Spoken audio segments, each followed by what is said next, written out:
Hi friends, welcome back to Sabi's world. അപ്പോൾ രാവിലെ തന്നെ നമ്മുടെ വീട്ടിലൊരു ചക്ക പറിക്കലാണ് നടന്നുകൊണ്ടിരിക്കുന്നത്. അപ്പോൾ താഴെ ചക്ക പിടിച്ച് നിൽപ്പുണ്ടായിരുന്നു. അപ്പോൾ സെബിക്കുട്ടനെ അത് തനിയെ വെച്ചണമെന്നും പറഞ്ഞ് കത്തിയായിട്ട് ആൾ ഇറങ്ങിയിട്ടുണ്ട് ചക്ക പിച്ചാൻ. ഇപ്പുറത്തെ സൈഡിൽ നിന്ന് പിച്ചിട്ട് കിട്ടാഞ്ഞ് അപ്പുറത്തെ സൈഡിന് മാറി നിന്ന് വെട്ടുവാണ്. അതിൻ്റെ അരഭിത്തിയുണ്ട്, അതിൽ കയറി ചവിട്ടി നിന്ന് ആൾ വെട്ടുന്നത്.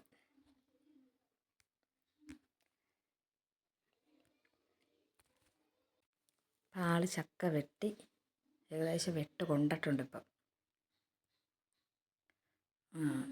ചക്ക കൊമ്പിൽ നിന്ന് വിട്ടിട്ടുണ്ട് ഗൈസ്.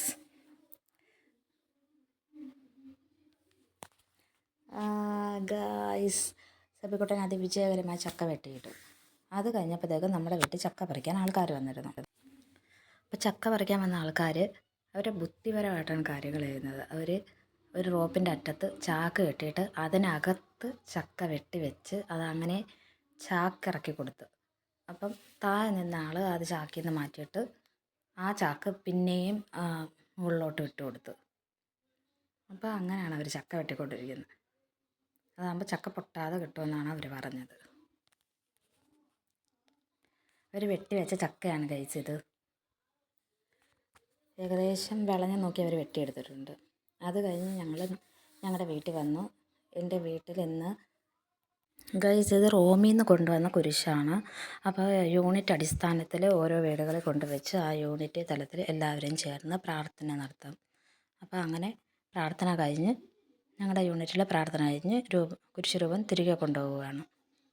നമ്മുടെ എല്ലാവരുടെയും വീടുകളുടെ വാതിലിൽ തന്നെ നമ്മൾ കുരിശ് രൂപം ഒരുക്കി വെച്ചിരുന്നു. നമ്മുടെ യൂണിറ്റിലെ പ്രാർത്ഥനയ്ക്ക് ശേഷം കുരിശ് രൂപം എല്ലാവരും ചേർന്ന് റാലിയായിട്ട് അടുത്ത യൂണിറ്റിലേക്ക് കൊണ്ടുപോയി. ഇതാണ് ഞങ്ങളുടെ വീട്ടിലൊരുക്കിയ രൂപം. നാളെ നമ്മുടെ സെബാസ്റ്റ്യാനോസ് പുണ്യാളൻ്റെ പെരുന്നാളിനോടനുബന്ധിച്ചുള്ള പ്രദക്ഷിണമാണ് നമ്മുടെ പള്ളിയിൽ. അതിനുവേണ്ടി നമ്മുടെ വീടൊക്കെ ഒരുക്കുകയാണ്. അപ്പം നമ്മുടെ വീടിൻ്റെ ഫ്രണ്ടിൽ കൂടാണ് സെബാസ്റ്റ്യാനോസ് പുണ്യാളൻ്റെ രൂപം കൊണ്ടുപോകുന്നത്. അതുകൊണ്ട് തന്നെ നമ്മുടെ വീടെല്ലാം ഒരുക്കി ലൈറ്റെല്ലാം ഇട്ട് സെറ്റാക്കി ഇടും.